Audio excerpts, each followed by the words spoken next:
That right? Oh, look at that! That is absolutely astonishing.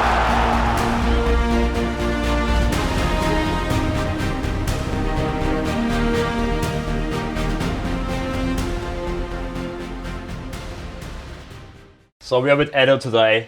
Eduard won Slawik, a long local of Bondi. He swam the English Channel under 13 hours. To be precise, he swam it in 12 hours and 57 minutes. 6. He always does that. Anyway, so we're going to talk about why you chose to swim the English Channel. How come you just started to dare something like that? What were some of the challenges? What did you feel like? Did you run into any sharks? Were there any ships passing by? Did you think about quitting? So let's just ask you these questions, and in the meantime, we want this to be casual, so we're going to just go around and cook some food. And this is Bernie, by the way. Hi, Bernie. The Nice English addition to this group of people. So I'm gonna make some pan con tomate with those. I'm gonna make some gilda together, and then we have some octopus that needs to be grilled. That's gonna come next, and then I'm gonna make something al pilpil for the prawns. The part that actually strikes me so much is how come a person can dare such a commitment. It's a big commitment. It's something that average person doesn't think about doing. 35 kilometers. You wake up one day and say, "I'm gonna do this," or was it not like that? How did you get into this? It's not really like that. You don't wake up from one day to another and say, "I want to swim from one country to another."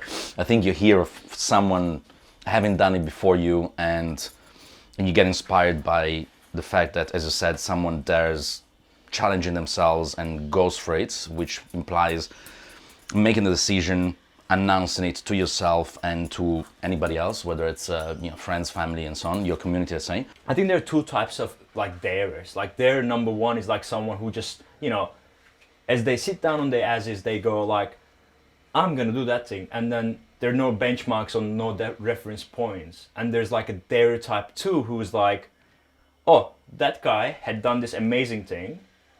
I can probably just be doing the same thing as good as this guy can do. So I probably can try that same thing." So that's inspired by someone else doing this. You know the guy, the comedian from Little Britain? I think his name is David Williams. He swam it in 2009 Really? for charity, and he did it in 9 hours. So I was like, well, if a comedian can do it, I can do it. I consider myself to be a comedian. Yeah, that's what crack that's jokes what I all the mean. time. If you see oh, if this guy can do it, I can do it. So That, there is components of that to the idea of saying, if they can do it, I can do it. But it doesn't involve good swimmers only. It involves swimmers, someone who's done it before you. So you hear about the feat and you're like, wow, I wish I could do it. So it plants the seed in your mind. Right, so I'm slowing down a bit because the array of what I should do next in my brain is going away. I feel like we can put the barbie on. Feeding is essential. That's why you need to master it for yourself before the swim and for the swim. So I think reason number one is hypothermia. Reason number two is bad feeding or your body not taking well the feeding for whatever reason. And then of course you have injuries something starts hurting or you do wrong movements or suddenly your shoulder is gone. You can't really rely on that. When I'm sure before you setting out for this, you heard about people failing this because of hypothermia, people failing this because of feeding, injuries. Did that in any way going into the swim, the actual water at 4 a.m. at Dover, in 2 a.m., Dover, yeah. 2 a.m. Is that at all in your mind? Absolutely, I think it is. It is very much in your mind. Any limits that we impose on ourselves, it's all self-generated, self-imposed, and it comes on the back of hearing someone say, "Well, this is what happened. This is what could happen. This might happen to you." So is that the failures or is that the failures? Yeah, I mean, I think our fears come from people telling us, actually passing their fears onto us, or some other people's fears onto us. Okay. See what I'm saying? Yeah. Did you talk to anyone who failed? No. Good. The horizon is how many miles? 20 miles, which is around 36. Can you say this? 32 kilometers, sorry. 32. Benny, you're getting the horizon? Yeah. Cool. So the horizon, of course, it's our eyes' limits. We can only see in a straight line because of the vantage point where we are, and that's when the Earth starts curving. So that's 20 miles, that's 32 kilometers, which is the distance of the English Channel. So originally it's 33 kilometers. Then depending on the currents, you might do more. So you can maybe basically like see the other side of the channel. You do very well. Let's talk about sharks, because I know a lot of people are interested in sharks. Obviously, It's a hot topic. it's a hot topic. And then I I want to know about the sharks during your actual swim of the channel, and I want to talk about the sharks as you practice. Unfortunately for the audience, to disappoint the audience, There are sharks. there are no sharks to my knowledge in the English. No, in the English Channel, there might be, but when you talk about Australia, that's a very different thing, as everybody knows. I saw a shark when I was training. A few months into the training, I started training in January 2019, and in April I was swimming between Coogee and Bronte with a bunch of friends, and these are experienced swimmers. They must have been swimming for around 5-10 years or something like that, so they're obviously very experienced. We're out there in the ocean. We went around the Coogee Island. Where is that? Towards- That's called actually Coogee Island. Well, what we call it the island, but people call it the wedding cake. Yeah, so we were swimming, so the wedding cake, Coogee, we were swimming back from Clovelly to Coogee, and the plan was to go from Clovelly around the wedding cake or the Coogee Island and back onto the beach. And this is April last year. I saw a fin, some 20 or 30, a fin like this tall outside of the water. So a proper fin. And it was shaped like a shark, so it was clearly to Hopefully me it it was a just a toddler with a shark. toy. Exactly. And I said to my friends, the guys I was swimming with, which was another 3 of them, I said, guys, there's a shark. I obviously was a little bit concerned. This was like a few months into the training, and I had done ocean swimming before, so you obviously take that into account. When you're out in the ocean, you know that you're 2 kilometers away from shore. If there are sharks, which there are, you're gonna have to live with that. So it's very interesting. So it's a sort of learning curve. And I remember the guys saying, particularly one of them, Tim, who's a lovely guy, but he's nuts. He was like, "It's all good. Oh, don't worry. He's British. He's got a British accent, so I can't really make his He's accent." seen the shark, or he's just like... Well, he wasn't. commented He on, wasn't. like- No, the problem is that he wasn't believing me. So this is in the morning. We were swimming in the morning, and because the sea was a little bit rough, when I was pointing at the fin, moving around in the distance, 20, 30 meters from us, he was like, "I don't." Well, he wasn't saying "I don't believe you." He was like, "Don't worry." He was playing it down. He was like, "This is. I'm sure it's just a dolphin." I was like, "No, it's not a dolphin. I can tell you it's a shark." I was looking behind my back all the time. I was like, "Where is it? Where is it?" Because there's a shark not circling you, but it was clearly out there. It clearly was a shark, and it happened to be eventually. It was a bronze whaler, which would have been up to 2 meters. So it was a pretty big shark, but nothing happened. So there are sharks out there, and that was the only, the closest we got to an episode, but nothing happened. Wow, well done. Very good. Qué bueno. No, muy bueno. Very good. Muy bueno. I'm impressed. Say that again. I Can am we record this I'm again? Can we impressed have like by- 5 overlays of this? I'm impressed. I'm impressed by your culinary skills and all this organization. Well done. Thank you. Beautiful. And then I'm gonna let you guys bear with the smell and burnt smoke a bit. There's something. Hold on. There's some fire here. That's some fire. Can you see it? I mean, it's only tiny, but Mate, that's well spotted. What kind of personality trait do you think it takes to go after a journey? I think people have different personalities. People have different reasons why they do things. Some people do undertake these feats and challenges they do it for fundraising, they do it for a cause, they do it for themselves. I think the type of people that do this, they're not selfish. They don't do it for themselves. Really? If I can say, I might be wrong, but Who would you do something like that for, if not for yourself? well, you need yourself to do it to make it happen. But I think it makes it easier to justify doing something like that by supporting, as in to use the support of supporting a charity or whatever cause to justify you being a little bit crazy or a bit daring. Okay. So I think I doubt that people do it just to say, oh my God, I'm amazing. I'm an amazing, I've walked up 8,000 meters. I've done, whatever it is. So The point I've been missing since the beginning, basically.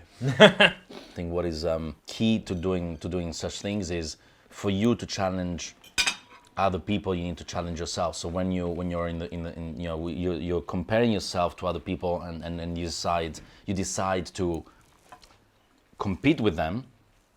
Yes, you're challenging them, but you have to challenge yourself to become better, to measure yourself. So it is a very individualistic thing, but I don't think it's selfish. And I think it goes back to what we were saying before. We were talking about being arrogant. Do you think you were arrogant? No. When you go back to the moment of origination, right? Commitment, intention, and communicating your intention to your first immediate circle, and then that makes an official commitment for you. Have you heard any feedback saying like, well, I'm sure a lot of people say, wow, that's great, man, you're crazy, so good, like, we support you, but have you heard anything like, it's gonna take a lot of time, you're gonna be spending so much time not doing your business, it's not gonna work hard? What kind of criticism have you received? Any criticism? Very good question. No. No. Have you spoken to any swimmers who have received criticism and that kind of impacted their journey? No.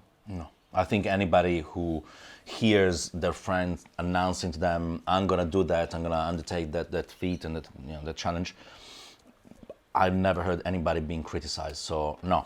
And particularly because the people that I swim with in the squad, they swim early in the morning, 6 to 7:30. So by the time the training is finished, they go to work and they have a normal day and they have families and so on. So it doesn't take away from other activities during the day. So no, I was very strong throughout the swim. So when I started, I was doing 68 strokes per minute, which is quite fast. And by the end, I had only slowed down by 4 strokes per hour. So you were I went from 68 to 64, yeah. So that means I was like, not asking questions, no doubt, like. What does a break look like? So, well, break, by the way, is, I think, from what I've seen in the videos, and we should maybe overlay this in the video, someone throwing you a bottle. Yeah, it's and not American. Do you stop? It's not American football. It's not Tom Brady, but it's. No, I'm kidding. It is like that actually. I think it is like that. It's like. No. You know what you do? No. It's not like that. It's not like that. It's actually they just drop it in the water and the current. So they whistle at you. So you hear, okay, this is feeding time. So they whistle at you usually. Unbelievable. For 13 hours, the only communication you have with someone is like. It's not the only one. They might say, I need you to go faster, you're doing well. Have they done that? No. No, there was no need for me, so I was very lucky. By the way, we need to say, you cannot touch the boat. No, yeah, you cannot touch the boat. So you cannot touch anything. The idea is that you swim 3 meters away from the boat, so you don't.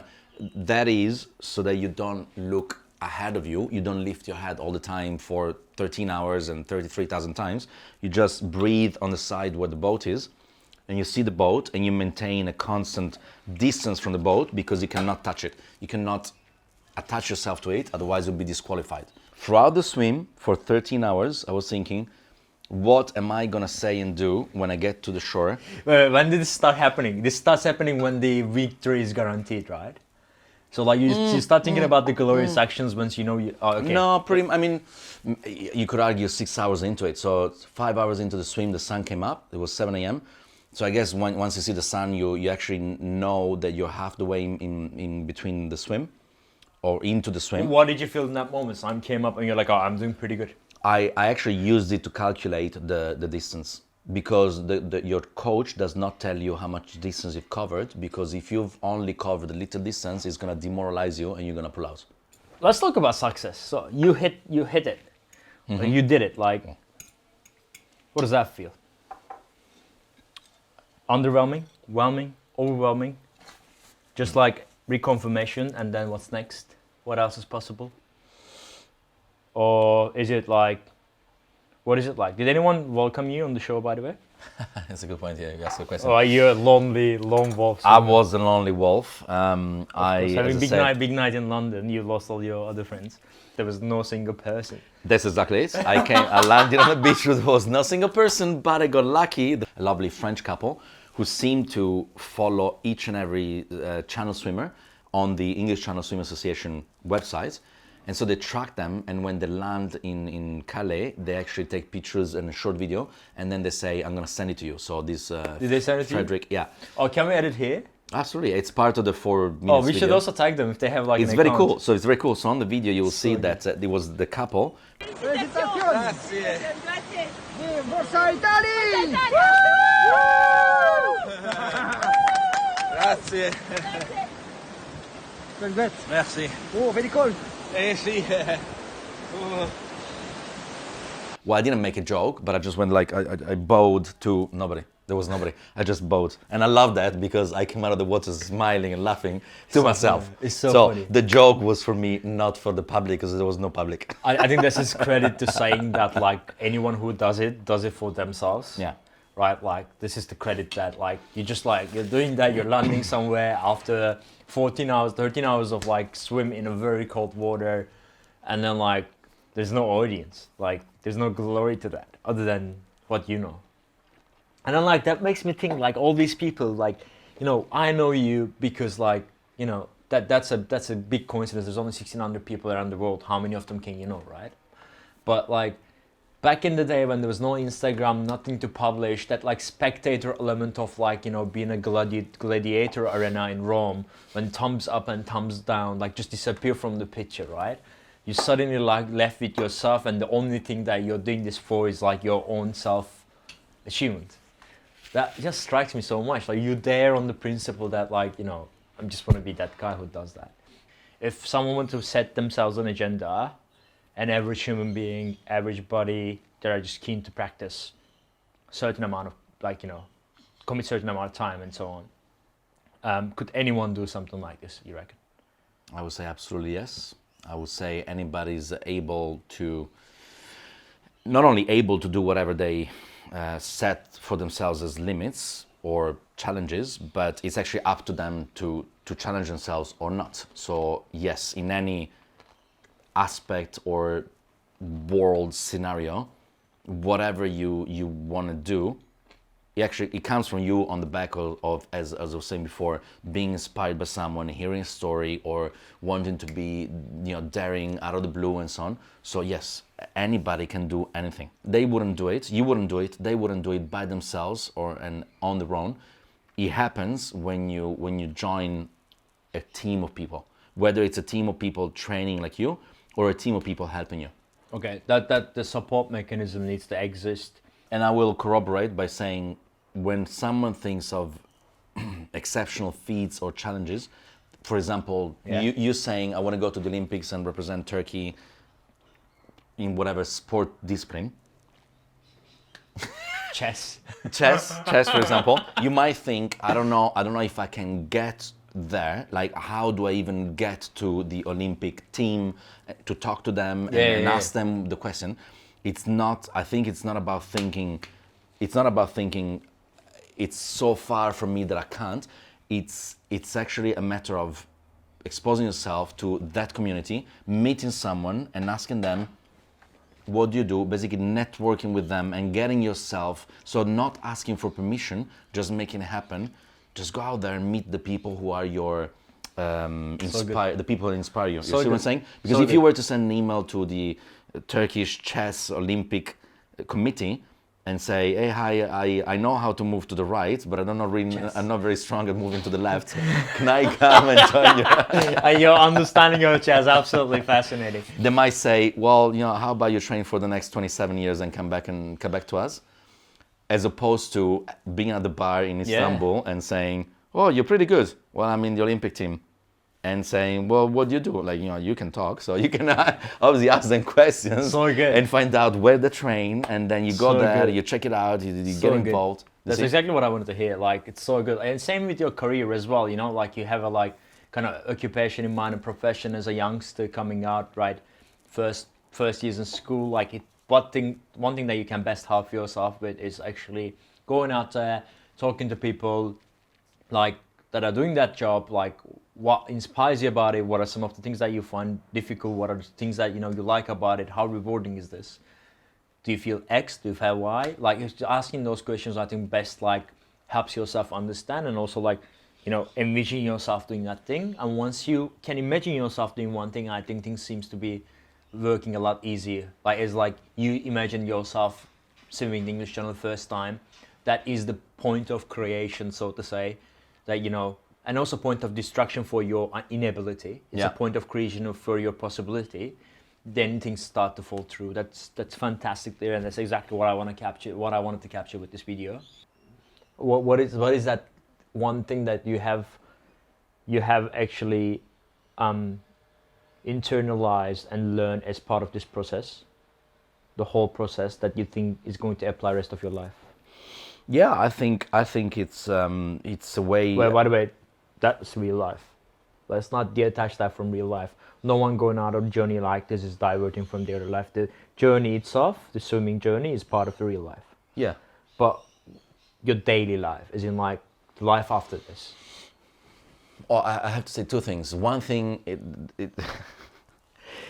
as much as it's very cool, it's actually very annoying that then you become defined as someone who's done that. So every time you go to a bar or you meet friends, like, hey, meet my friend who's just swam the English Channel. Yeah, and you're like, oh, fuck, are you just like dissing me? Because I do that all the time. No. I run into him in Bondi 34 and I'm like, hey, have you seen this guy who's swimming? It becomes, I'm good, thank you. And I'm gonna have one more of those. It actually becomes a defining thing, so it gets repeated a lot. So it's cool, but some people might want to talk about it all the time. Some people don't. I don't need to. I'm very happy to do this. I'm loving this. But a lot of people are like, oh, come and meet my friend who did that. And it's like you become a bit of a show monkey.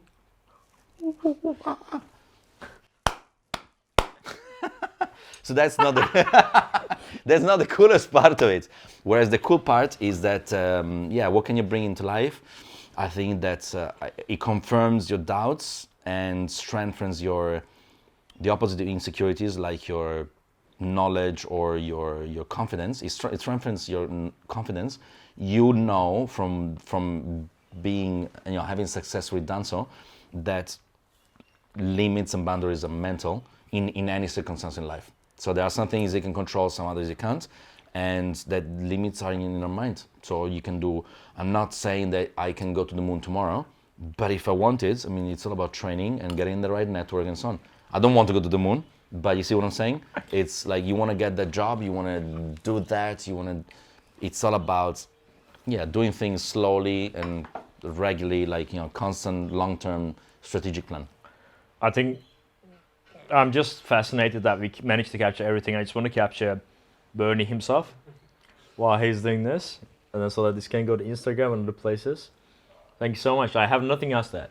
Thank you. I think it's just like, it's good for anyone who wants to have a sense of what an English channel swim feels like, which, I haven't seen a lot of examples of on the internet, but also like it's good to get a Bondi local, who just goes around the water here, swims every day. We see not millions of, we see few swimmers every day out there in the water, that, some of them are set up for big challenges, and they can be the largest there is, and so anyone who's walking around Bondi and seeing those swimmers, they could as well just join them one day and end up in the English Channel to become one of the less than 2,000 people in the world since the swim began. I think 1875 roughly. Yeah. Well, thank you for the food. That was beautiful. Always. Well done. I think you have a future as a chef. Maybe not a master chef, but definitely as a chef. Thanks so much, man. Thank you, Bernie. Thanks, Bernie.